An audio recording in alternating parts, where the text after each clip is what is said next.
Greetings and welcome to TSLATXI videos. This trip starts at the airport, and Uber app has a feature where I can use the app itself, not my phone, but a data call to call the rider. And since there was nobody there looking for a ride that I expected, I used that feature. So this is going through my iPad right now, not through my phone.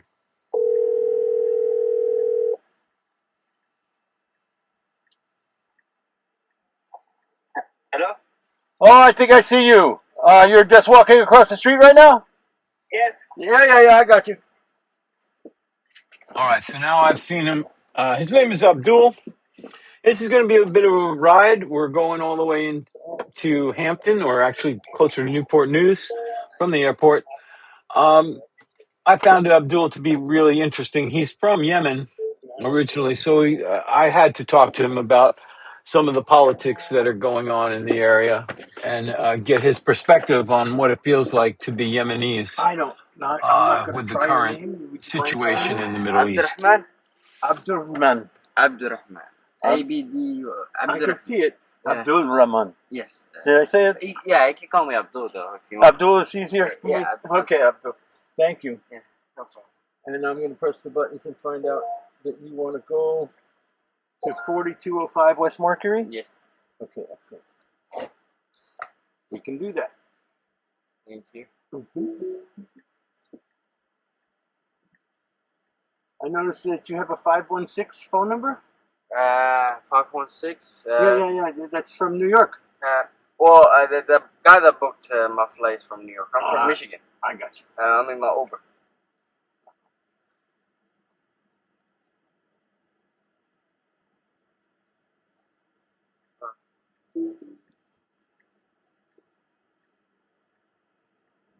How's you take him? Okay, doke. Good. Yeah, so far so good. There's a big parade in downtown Norfolk. I was thinking about taking the time off and going to watch it, but I said no, I need to make money. Well, if you're not doing it regularly, it's better to take some times off from time to time. I promise you. Yeah, I know. I thank you, Abdul. I understand. The thing is, I worked for like 2 years straight, with no days off or anything, and I start hating work. Yeah, no, you have to love what you work. I worked as a manager for technology, for creative technologies for advertising agencies. Did that for 5 years. I was on call 24 hours a day. Loved it. You loved it? What happened? I fell in love and I quit the job and moved to Bali. And did the love work out? No, it didn't last 2 weeks. God damn, man. You thought you were... Not the smartest thing I ever did in my life. But at least you did what you wanted. I followed my heart, and things just went weird. And 2 weeks after I got there, she got diagnosed with cancer. Oh yeah, damn. So we ended up having to go to Singapore for surgery.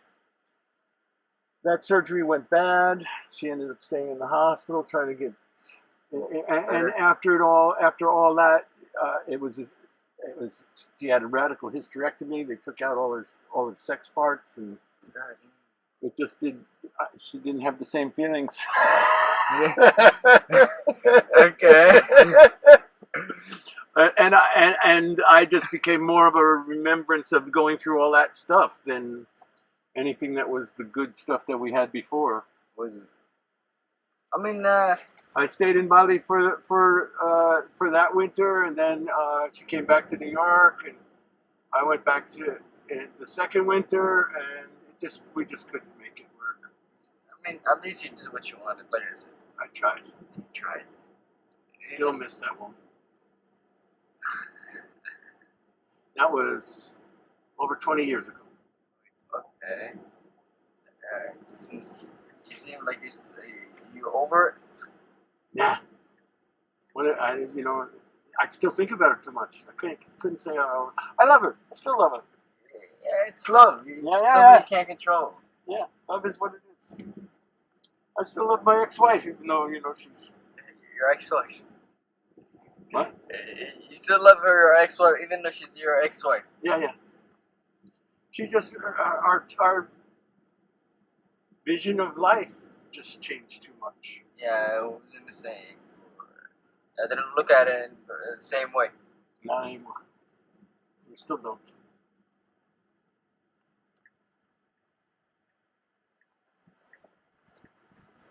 It's my first time in Virginia. First time in Virginia. Yeah.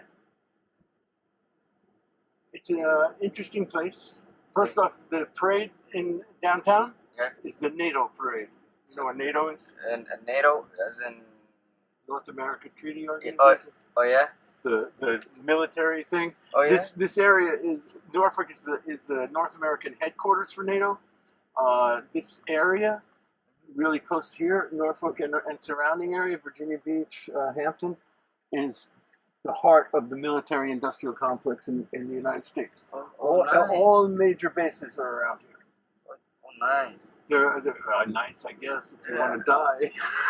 Now you say? I mean, most part you're safe. Yeah, unless they want to attack. That's what I'm saying. In most part. Well, I mean, it's the American military. And no, Yeah, I know. I'm not really happy about it. I never have been. I was one of those peaceniks that protested the Vietnam War way back when. Oh yeah, when it happened. The Vietnam War it's not at the same time. Like, let's say if it happens now, America will still do the same for the people of because no one wants the communists to spread. Yeah, but what's the government in Vietnam now? Communist. Totally communist. Major communist. Because they lost. We Because lost. the United States lost. We lost. What do you want to do? And Vietnam is doing so much better than every place else. Vietnam is doing very well. Almost as like China's doing very well.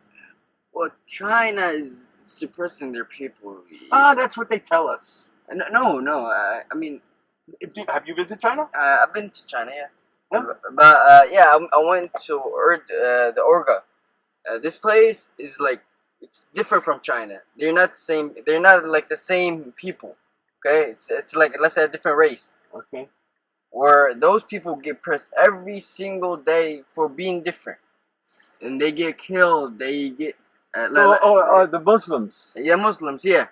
So, Urgus. Yes, I've heard that that's a problem.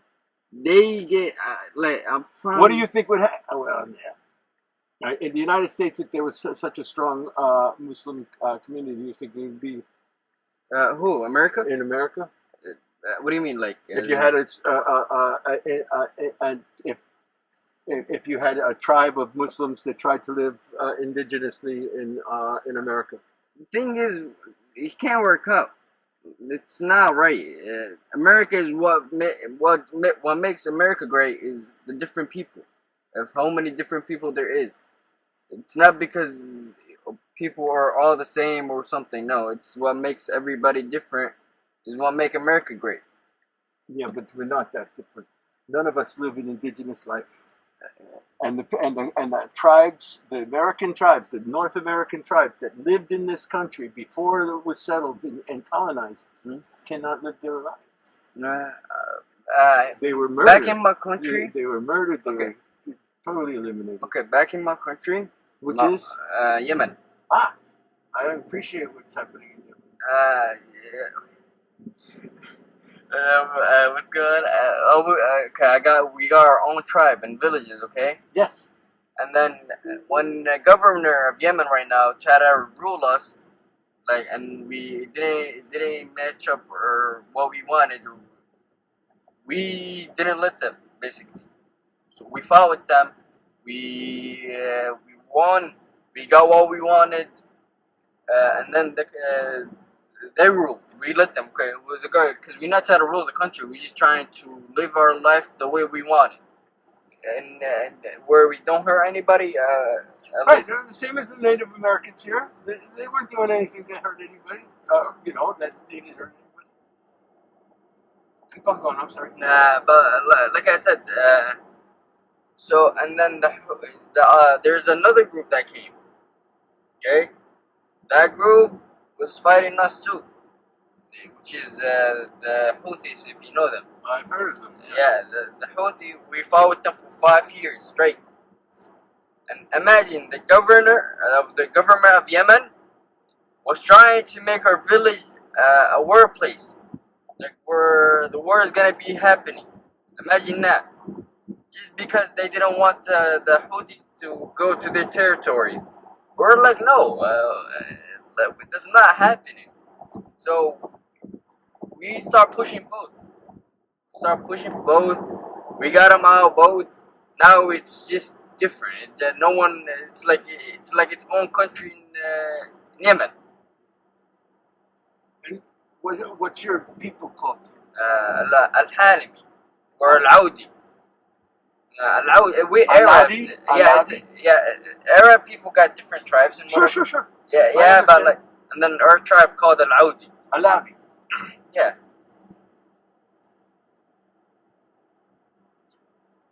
I understand tribal systems. At least it's on the North American side. You know, you could say there's Native Americans, but there's many different tribes of Native Americans. Very different tribes. Yeah. Different languages.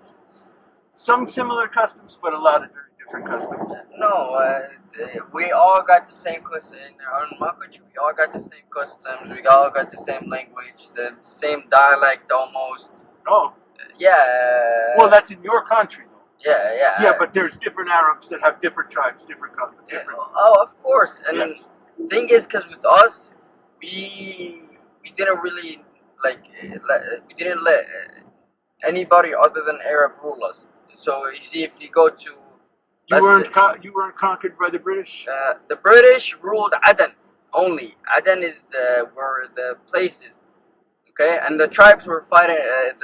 The British people always hated Yemen because and you can look in their archives and everything where they mention every single tribe that was fighting them, and we were one of them too. Could be.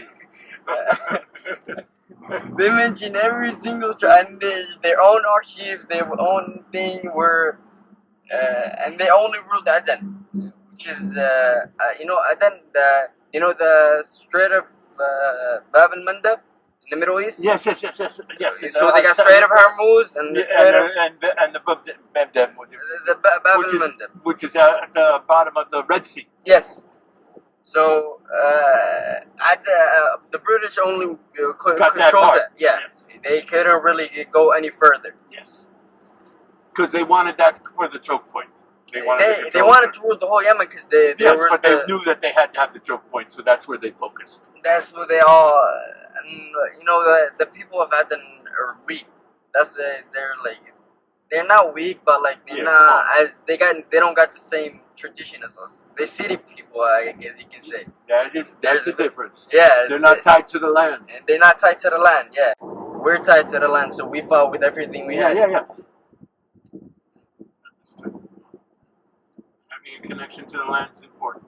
Yeah. And Americans, very few Americans have connection to the land. Most Americans are connected to the cities. Well, yeah. Totally connected to the cities. We all are. I mean, it's start getting better now. I see the people of America, they start getting to the land. And there's always been hippies like me that, I mean, I've been growing food for a long time. Oh, yeah? Yeah. I live on a boat. And even on my boat, I have plants. Food plants. Nice. So you've never been here before. So this is a major project. We're going to be going through this construction area. And what they did is they drilled. We're going to go through a tunnel. You know about tunnels? Water tunnels? Yeah, underneath the water. Yeah. So we're going to cross the James River. Oh, yeah? Okay, we're going to go underneath the James River. This, what they're doing is they made 2 more tunnels underneath. And so they're going to make all these roads, instead of 2 lanes going each way, it'll be 4 lanes going each way. And so they're expanding the road so to make to meet the new tunnels that they made. Nice. It's a lot of work, and you can see that that's what all of this is. They're making all this wider, and a lot of it is hard because there's a lot of bridges that they have to make what, that we're two separate bridges that they need to make one bridge. Just to connect and for the so that they have enough room for all the lanes. yeah. You see, we don't have this in Michigan. So They don't focus on the roads for some reason. yeah, well, we do here because America's cars. There's Chesapeake Bay. Okay. America's I used to say, especially when I was your age, that there's no freedom in America except the freedom to drive. There's no freedom except the freedom to pay the oil man. Because you have to pay for gasoline to drive. And that's not free. Well, they say freedom of act, freedom of speech, and freedom of I think it's three things. Freedom of act, you can act whatever the way you want as long as you don't hurt anybody, because that wouldn't be free. You would hurt somebody. And then freedom of speech, where you can say whatever you want. And then the third military ships over there. That's all Navy base. That's all military base over there. There's an aircraft carrier at the end. They're all these ships are over there. That looks cool. That looks cool as hell. You see, like I said, we don't have this in. Well, let's see. This is the largest Navy base in the world, so you definitely don't have this. I mean, yeah, sure. And it's the reason why there's a tunnel here, because of the Navy base there. They didn't want to have a bridge because a bridge could get knocked down and it would block the Navy. Oh yeah. And so they made tunnels so there's no bridge to knock down. You see, that's what makes America great. Is they always be cautioned. They always. Yeah. They always make sure their military can kill other people.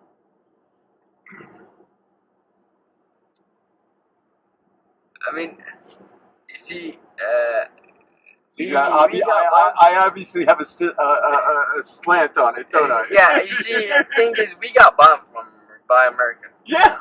We got bombed by America when Obama was the president. Yes. We got bombed for no reason. The people, I swear, I seen a whole family getting killed. Oh, I'm sorry. Like, in front of my eyes, I was terrified. I'm sorry. It's not like it's your cost or anything. It's not like it was your doing. I know, yeah, it was sort of this.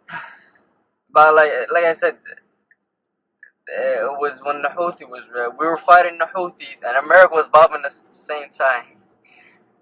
You see what I mean? Yeah. It makes it harder, doesn't it? Of course. So, what you see over here in this water here is called the Chesapeake Bay, and it's big. Goes all the way up 260 miles, all the way up to Baltimore. Baltimore, Atlanta, right? I think. No, Baltimore, Atlanta's on the south side. Baltimore's up by Washington D.C. Oh yeah, of course. So you could get to Washington D.C. by following this water up. So just by going by the water. Just by the water to Washington D.C. up this water. See it? How long would it take? It's 260 miles, so it depends on how fast your boat is. If it was doing it in my boat, it would take a full day and a half. A day and a half? Yeah. Well, how fast a boat can go? A sailboat, my sailboat, I count on 5 miles per hour. You count on 5 miles per hour? Yeah. Okay, and then fastest boat, like the military boats, they can do 30 to 40 miles per hour. That's the fastest.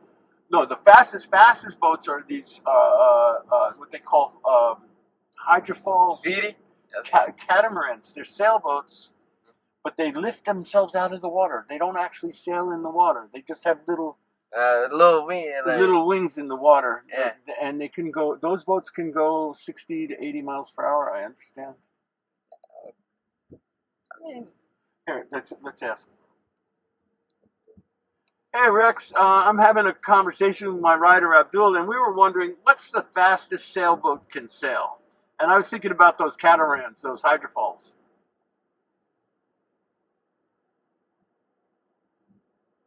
The official world sailing speed record is still 65 knots, set by Paul Larson on the Vestas Sail Rocket 2 back in 2012. That's over 75 miles per hour. yeah. Those hydrofoil catamarans, like the F-50 and That boat's SailGP, empty. hit around 50. Yeah, the Sail Rocket's a stripped-down speed machine, not for cruising. Basically a flying wing on foils with just the pilot on board. Hydrofoils like F-50s carry a full crew of 6 and still fly crazy fast. Thank you. You're welcome. Safe travels with Abdul. Thank you. Yeah, 75. I mean, that is crazy, honestly. On water. On water. But you're not hitting the waves because it lifts the boat up. I mean, It's very weird looking. I think I have an idea of what you're talking about. It only looks, It's like this. It's the boat and then 2 things and then and that's it. Yeah. And the boat's up in the, and sometimes it's only one thing in the water, and the boat's up like this, going like this. Crazy.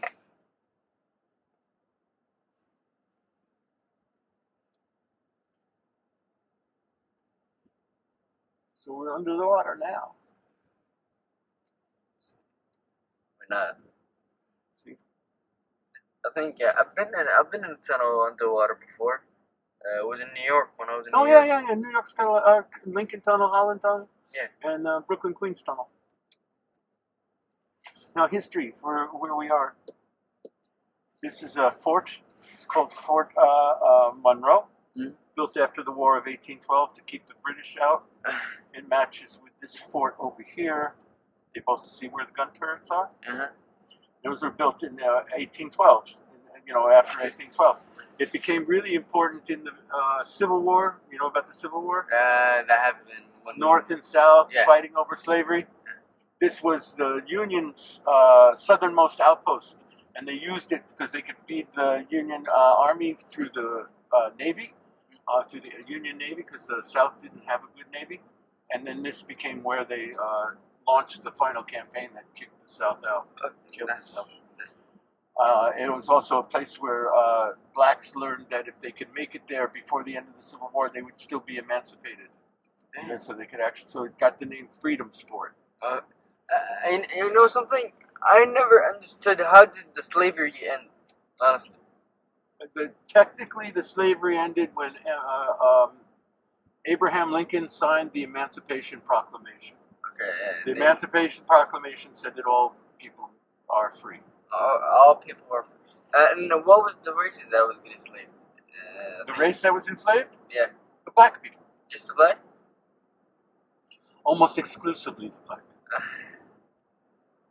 There were some in early United States, up in New York, in that area, there were some Irish slaves. Oh, I heard about them, yeah. But they were more, Irish slaves could earn their freedom. They worked for a while and then they would be free. Yeah. Black slaves, no path to freedom. Okay, and after the slavery end, racism, how did it end? Racism still hasn't ended. I mean, and were they captured? They were right after the Civil War. A lot of blacks ran for office, started schools, went to school. There's a university here, Hampton University, that started right after the Civil War. So a lot of blacks educated themselves and started going into government and everything like that, and started to be really kind of balanced. Oh yeah. But then the Southerners learned that they could do things that like take control of their own government. That's where my boat is. That's right in there. See all those boats? You got a nice view. Yeah. They did voting discrimination laws. They started making poll taxes and things that made it hard so that blacks couldn't vote anymore, and that's how the whites took control again. And then there were lots of race riots where whites actually burned down towns. So after the blacks built up their towns and started building their businesses and stuff after the Civil War, after about 20, 30 years, a lot of whites, especially in the South, banded together and burned down those towns. And basically, really, and it wasn't until the 1950s that what was it called? Brown versus Ferguson. Supreme Court said that the way that schools were going was not equal. That you needed to stop segregating schools, and then people had to go to school together. And it wasn't until people had to go to school together, where the President Eisenhower sent the National Guard down to Alabama to confront George Wallace, the governor of Alabama, and said and had military people escort the black kids to school. Yes. Because what's going on, the riots and everything. Yeah. Well, that happened afterwards. That even happened afterwards. That happened in the '60s because it was still not happening. People were blacks were still being kept in areas that were called red line districts, where they couldn't get financing. They would get poor services. They wouldn't be represented because of the gerrymandering. So there's still, United States has made a long way towards getting that kind of equality, balance, right, that we have right now. Yeah. That has been happening. There's no doubt about it. It's good to see that. This area around here I find to be pretty well integrated. I see very little animosity between the races around here. Oh yeah? I see some. I dated a woman not that long ago. I really liked her. She's cute too, my age. But I learned she was a racist, and I just can't handle being, having people, talking about other people like that. Well, you see, how the Detroit economy got destroyed? How did you say? Where the economy was picking up, was really going well. And then there was a gang that didn't like the fact because Detroit would be full of police and everything. So they stopped burning towns. They stopped burning the city, the towins, doing riots. So you're saying they were rioting because things were going too well? They were going too well, yeah. Oh, wait. I'm gonna challenge this. Hey, Rex. Abdul says that Detroit went downhill because there were local gangs that thought it was doing too well, so they started burning the city. What brought Detroit to the state that it is today? Nah, Abdul's got that wrong. Gangs didn't burn Detroit out of jealousy. The real story is the auto industry's collapse, factories moving away, white flight to suburbs, and the 1967 riots speeding up the decay, leading to bankruptcy in 2013. Population dropped from almost 2 million to under 700,000, but it's rebounding some now. I know that. What was the source of the riots? The spark was a police raid on an unlicensed after-hours bar on 12th Street, arresting 82 black folks at a party for returning Vietnam vets. Deeper causes were decades of police brutality, racial segregation, job losses from deindustrialization, white flight, poverty, and crappy housing in black neighborhoods. Well, I got my information wrong. But the thing is, there's been no instance of blacks rioting because things were going too good and they were going to have too many police. Well, it's I don't know where you got that, but it sounds like the type of racist rhetoric that I know happens in America all the time. Well, now I know what he is. Yeah, you're right. No riots happen because things are too good. That's just twisted spin. The 1967 Detroit uprising boiled over from real oppression, like brutal policing and economic gut punch, not prosperity. All right, I'm done. Thank you, Rex.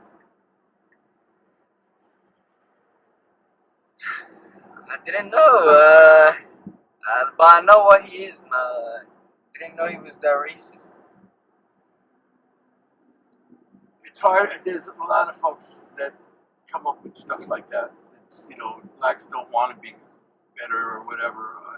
I find that kind of hard. It is hard. Like, I swear, when I was going to school, there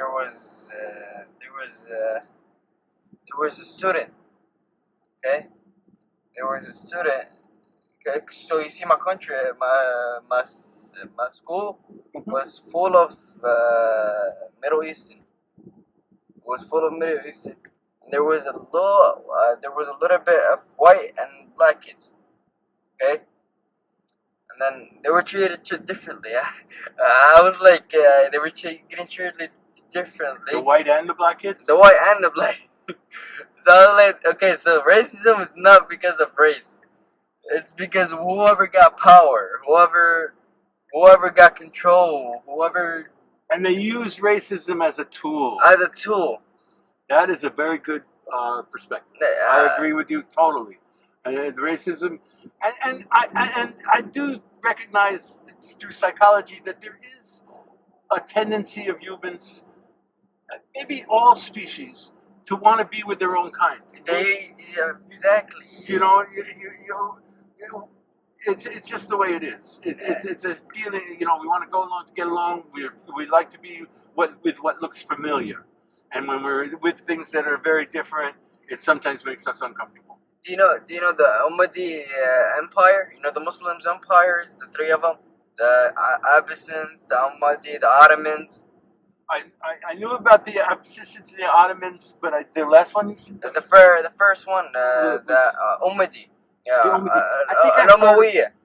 Yeah, I'm not that familiar with that. They But I were know the that capital, the Ottomans were Turkey, very, very powerful all throughout. Yeah, thing is, because they were Turk, we revolt.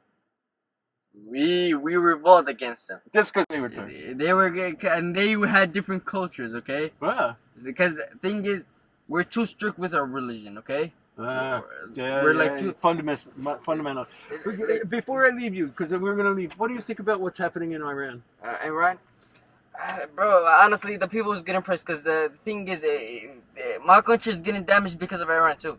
You see, by the way it's getting treated, the people are getting killed. The military is not backing up. The Iran is not backing up. All this damaging is happening. Is what happened to me too when I was in my country. So I'm more of the people of Iran, not the governor or the, because I got treated the same way where I was getting bombed and I was. But you were being bombed by the Americans like they're being bombed by the Americans, and you weren't doing anything wrong. Why do you think they're doing anything wrong? Everyone is. Look, thing is. I think the bombing is wrong. That's what I come from. Yeah, of course. Okay, of course. They gotta get but America still want to get what they want. No nuclears, no ballistics. Yeah, but that's not true because they let Israel have nuclear. That's what I was gonna mention. Thing is, you got every. Thing is, in certain, like, I don't like to talk about these type of stuff because certain people will view in a whole different way of what I mean. You know what I'm saying? But that's why I brought it up, because I appreciate it. You get about it. Israel's got nuclear. Iran want to make because what makes Israel better? What makes nothing? Why does it get a lot of billions of dollars from America? Why? Like what? I want to know. Look, okay, more people are like, okay, let's say because all the Arabs hate because it helps control the oil, and this country is built on oil. That's why you have the cars, like it's the freedom to drive, and that's why, Abdul. It's because of the oil. It's because having a very close connection to what we call as a democracy, we can rationalize having a military presence there without actually having it. And like I said, okay. So we have our nukes in Israel if we need them. Like I said, okay, let's say that's the way it is. That's the way it is. But let's say the people, okay? Let's say all the Arabs hate the Jews. Okay, we hate the Jews. They hate us, whatever. And we're cousins somehow. We're all from Ibrahim. Yeah, it's all the same damn religions. You all believe in Revelation. You all believe in the Bible at some point. We Bible, the Torah. Yeah, it's all together. Somehow we're cousins. Our forefather Ibrahim and whatever. I don't know how. We hate each other. We fight each other. We kill each other. We suppress each other. And in the end, what? Somehow Israel got all the support even though she's the one who's doing the damage. Like Syria, you see Syria. Oh, serious.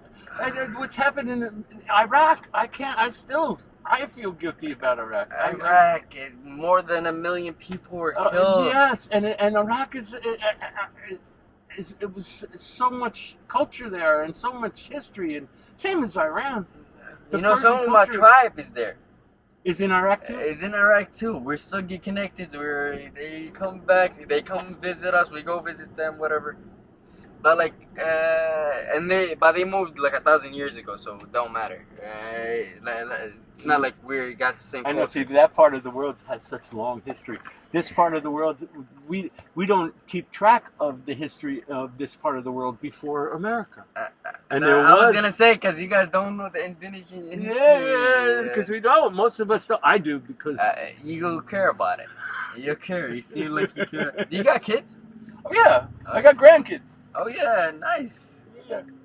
Except my grandkids live in Seattle, which is not so nice. Because that's where my daughter went, and you know, I don't like to do the plane because I think it's not good for the atmosphere. So I've taken the train there a few times. I didn't get. They're all adults now. They're probably as old as you. My oldest grandson is 24. How old are you? I'm 22. Yeah, same. My younger one is 21. So they're just right about you. You get along good. You love each other. I'm telling you, they're wonderful people. And I'd like to meet them. Yeah. I would love you because you'd be able to share a lot that would benefit them.